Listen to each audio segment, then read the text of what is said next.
Good evening everyone. Welcome to ROJ Midweek Service. Ako po si Sis Juliet Lim, ang tagapagpahayag ng salita ng Diyos sa gabing ito. Pero bago ako magsimula, ay mag-pray muna tayo. Dakilang Diyos, Creator of heaven and earth, the Alpha and Omega, humingi pa ako ng gabay, knowledge, divine wisdom, para maipaliwanag ko po ng mabuti ang iyong mga salita, naway maintindihan ng bawat isa sa atin sa gabing ito. In Jesus we pray. Amen. Ang talata na pag-aralan natin ngayon ay mula sa Mateo chapter 22 verse 1 to 14. The parable of the wedding banquet. Verse 1. At si Jesus ay sumagot at nagsalitang muli sa kanila sa pamamagitan ng mga parabola at nagsabi, ang kaharian ng langit ay katulad sa isang di kilalang hari na naghanda ng isang kasalan para sa kanyang lalaking anak. At isinugo ang kanyang mga lingkod upang tawagin sila na mga inanyayahan sa kasalan, at sila ay ayaw magsidalo. Muli ay isinugo niya ang ibang mga lingkod na nagsasabing, sabihin sa kanila sa mga inanyayahan, masdan na ihanda ko na ang aking piging, ang aking baka, ang aking mga pataba, at pinatay na. At lahat ng mga bagay na handa na. Halik kayo sa kasalan, datapwat ipinagwalang bahala nila ito, at nagtungo sa kanilang mga daan. Ang isa sa kanyang bukid, ang isa sa kanyang kalakal, at ang natira ay hinawakan ang kanyang mga lingkod at hinamak sila at pinatay ang mga ito. Datapwat, nang marinig ito ng hari, siya ay nagalit at isinugo niya ang kanyang mga hukbo at pinuksa ang mga mamamatay taong iyon at isinunog ang lungsod. Sa gayon ay sinabi niya sa mga kanyang mga lingkod, ang kasalan ay handa na. Datapwat sila na mga inanyayahan ay hindi karapat-dapat. Humayo kayo sa makatwid na mga lansangang bayan, at gaano man karami ang inyong masusumpungan ay anyayahan sa kasalan. Kaya ang mga lingkod na iyon ay lumabas sa mga lansangang bayan at sama-samang tinitipon ang lahat, gayong karami na kanilang nasusumpungan, kapwa masasama at mabubuti. At ang kasalan ay napuno ng mga panauhin. At nang pumasok ang hari upang makita ang mga panauhin, ay nakita niya roon ang isang lalaki na hindi nakasuot ng damit na pangkasal.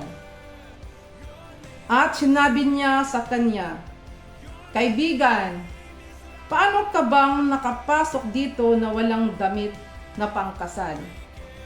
At siya ay hindi na nagsalita. Sa gayon ay sinabi ng hari sa mga lingkod, igapos siya sa kamay at paa, at alisin siya at itapon siya sa panlabas na kadiliman. Doon ay may pagtangis at paglangit-ngit ng mga ngipin, sapagkat marami ang mga tinawag, datapwat kaunti ang mga napili. Sa talaghagang ito ay ihinalintulad ko dito sa templo ng Diyos or sa church natin. Siyempre, may mga leaders tayo or mga pastors na inanyayahan tayo na dumalo sa gawain ng Diyos, gaya ng prayer meeting, Bible study, or lalo na ang pag-attend ng Sunday service. Malaga po yun sa ating salvation na tayo ay makikinig sa salita ng Diyos. Pero minsan, ini-ignore natin sila. Kaya, sumasama ang loob nila, lalo na ang Panginoong Diyos mismo. Ang iba, hindi nakakadalo sa kadalahanan, busy sa trabaho, sa business, or may personal na dahilan or iba pang makamundo. Pero, ang Panginoon hindi natutuwa sa ganon, na binabaliwala natin siya. Lalo na kung hamakin natin siya, lagi natin isipin o tandaan na kung gumagawa tayo na hindi ayon sa kalooban ng Diyos, ay may kapalit. Maaring bigyan tayo ng leksyon o pagsubok para matuto tayo sa maling ginagawa natin. Kaya dapat, pag dumalo tayo sa mga gawain ng Diyos, ay maging tapat tayo dahil hindi lahat ng dumadalo ay ligtas. Minsan, or madalas, hindi tayo nakakasunod sa utos ng Diyos. Bakit? Kulang tayo sa faith or sa pananampalataya. Kasi, minsan, may pinag-pray tayo na hindi binibigay ni Lord. Nagtatampo tayo o nanghihina. Pero, lagi natin tatandaan na hindi lahat ng binigay ni Lord ang kahilingan natin kung hindi niya kalooban, lalo na kung ikapahamak sa ating salvation or sa kaligtasan. Bagkus, may binibigay si Lord na higit pa sa hinihingi natin na nakakabuti sa atin.